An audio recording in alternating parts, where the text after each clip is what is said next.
नमस्कार, स्वागत है आप सबका। आप देख रहे हैं आपके साथ मेरी बात और मैं प्रिय रंजन भारती। बिहार में शराबबंदी है, लेकिन लोग मारे जा रहे हैं शराब पीकर। लोग अपंग हो रहे हैं, अपाहिज हो रहे हैं शराब पीकर, और शराबबंदी है। बड़ा अजीब लगता है, आपको नहीं लगता क्या? शराबबंदी 2016 में लागू हुई और मुख्यमंत्री जो वर्तमान में हैं, मुख्यमंत्री नीतीश कुमार की बड़ी महत्वाकांक्षी योजना।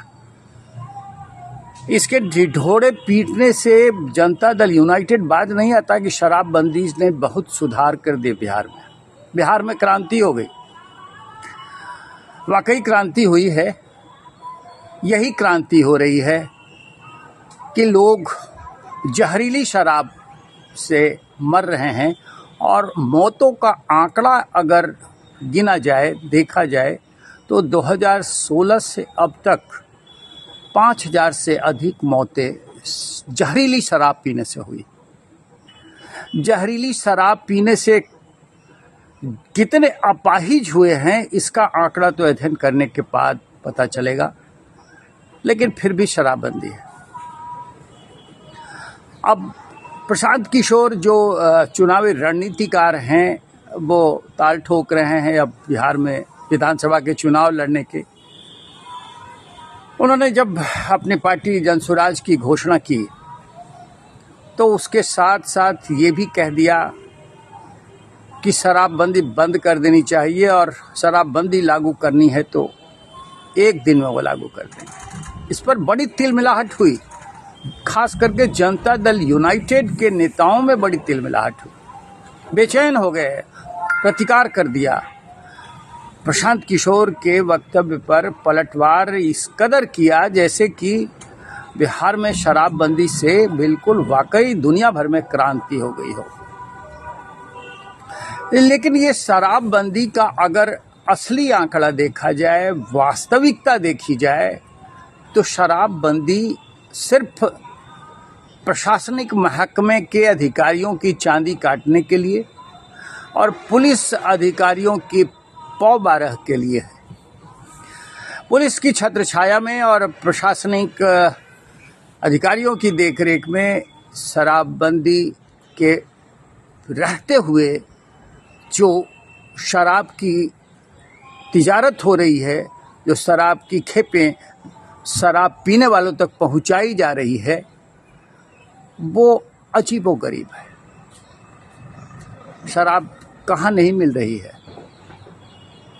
चुपके से, चोरी से हर जगह शराब उपलब्ध है, लोग पी रहे हैं। और बड़े अधिकारियों के यहाँ, मंत्रियों के यहाँ तो उसी तरह से जश्न मन रहे हैं। लेकिन सवाल है कि उन पर हाथ डाले तो कौन डाले? आखिर वो वीआईपी हैं। वीआईपी की जांच का जिम्मा कौन लेगा? शामत आएगी उन पे तो फिर कौन बचाएगा? लेकिन शराबबंदी में जो मारे जा रहे हैं और जिन पर गाज गिर रही है, वो 2016 से अब तक वे ही लोग हैं जो बिल्कुल निचली पायदान पे हैं, या गरीब गुरबा हैं, या वंचित दलित समाज के लोग हैं। पुलिस उन्हें पकड़ लेती है, उनके मुंह में फोंफी लगाती है, शराब पीने की पुष्टि होती है और वो जेल भेज दिए जाते हैं। आपने सुना होगा, अदालत ने इस पर तौबा की थी कि सबसे ज़्यादा शराबबंदी के जमानत के मामले और शराबबंदी से जुड़े मामले की सुनवाई करनी होती है। इसको अलग कर दिया जाए तो फिर अदालत का जो भार है वो कम हो जाएगा। वाकई अदालत का भार बहुत बढ़ा हुआ है शराबबंदी के मामलों से। और शराबबंदी के मामले में जो जेल में है, वो मैंने अभी कहा आपसे कि वो वे ही लोग हैं जिनकी कोई औकात नहीं है। दो कौड़ी के लोग हैं और उन्हें पुलिस चुपचाप उठाकर जेल में डाल देती है। उनके परिवार के लोग तबाह होते हैं। वो गुनाह सिर्फ इतना करता है कि कमाई करके थकान मिटाने के लिए पी लेता है, कहीं न कहीं से जुगाड़ करके। अब ऐसे ही लोग शराबबंदी में मारे भी जा रहे हैं, क्योंकि शराबबंदी में शराब की जुगाड़ करने वाले तरह तरह के समीकरण तलाश लिए हैं शराब बनाने के। और शराब कैसे बनाई जाती है उसका इक्वेशन, उसका फॉर्मूला उन्हें पता है। उसमें थोड़ा सा भी इक्वेशन अगर गड़बड़ हुआ तो फिर वो शराब जहरीली हो जाती है। और जो पीने के आदी हैं, जिन्हें शराब चाहिए ही, वो जहरीली शराब पीकर मारे जा रहे हैं, या तो मारे जाते हैं या फिर अपाहिज होकर घर में बेकार हो जाते हैं। लेकिन नीतीश कुमार की सरकार को कौन समझाए कि शराबबंदी से बेहतर है कि शराब की लाइसेंस दें और वो उसके लिए कड़े कानून बना दिए जाएं, कौन पिए कौन ना पिए। लेकिन ये सरकार नहीं करने जा रही है। सरकार अपनी पीठ खुद थपथपा रही है कि शराबबंदी है, चाहे लोग बेसाख्ता मरे, अदालतों की भार बढ़े, या फिर बेगुनाह पीसे जाएं या जहरीली शराब से मारे जाएं, कोई फ़र्क नहीं पड़ता सरकार पे। सरकार तो बस अपनी वाहवाही लूटने के लिए, पीठ थपथपाने के लिए बेचैन रहती है। पहले भी सरकार उन जगहों पर जांच कराती है जहां जहरीली शराब से लोग मारे जाते रहे हैं। अनेक हादसे हुए, उन हादसों का जिक्र करने से कोई फायदा नहीं। लेकिन शाम ढलते ही एक चीज जरूर दिखती है कि जो सड़कों पे, गलियों में, चौराहा पर पीकर नौटंकी करते थे, वो अब मारे डर के बंद हो गई। नौटंकी तो बंद है, लेकिन शराब चालू है। अब कौन समझाए नीतीश कुमार को कि इस शराबबंदी का क्या फायदा, जबकि शराब शाम ढलते ज़रूरत के हिसाब से लोगों के पास पहुंच रही है।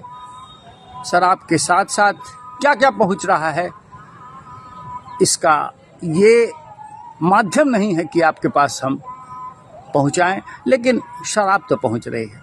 और शराब पहुंचने में सरकार के लोग ही, सरकार के जिम्मेदार पुलिस प्रशासनिक अधिकारी ही इसके लिए सच माने तो दोषी हैं, क्योंकि उनकी नज़र बचाकर ही शराबबंदी में शराब चालू है। अनेक मामले ऐसे आए हुए हैं, अनेकों आपने पढ़े होंगे, सुने होंगे, देखे होंगे कि शराब की खेप जा रही थी और ट्रक पकड़ी गई और थाने में वहाँ से या तो चूहा शराब पी गया, या फिर कोई एक अदना सा अधिकारी जिस पर गाज गिर जाती है, उस पर ये तोहमत लगा दी जाती कि वो शराब के गोलमाल में दोषी पाया गया। तो ये गोरख धंधा शराबबंदी के नाम पर जारी है और ये पता नहीं कब तक जारी रहेगी। लेकिन अभी तो विधानसभा के उपचुनाव हैं। उपचुनाव के बाद अगले साल बिहार विधानसभा के कार्यकाल पूरा होने का समय आ गया है, तब विधानसभा के चुनाव होंगे बाज़ाब्ता।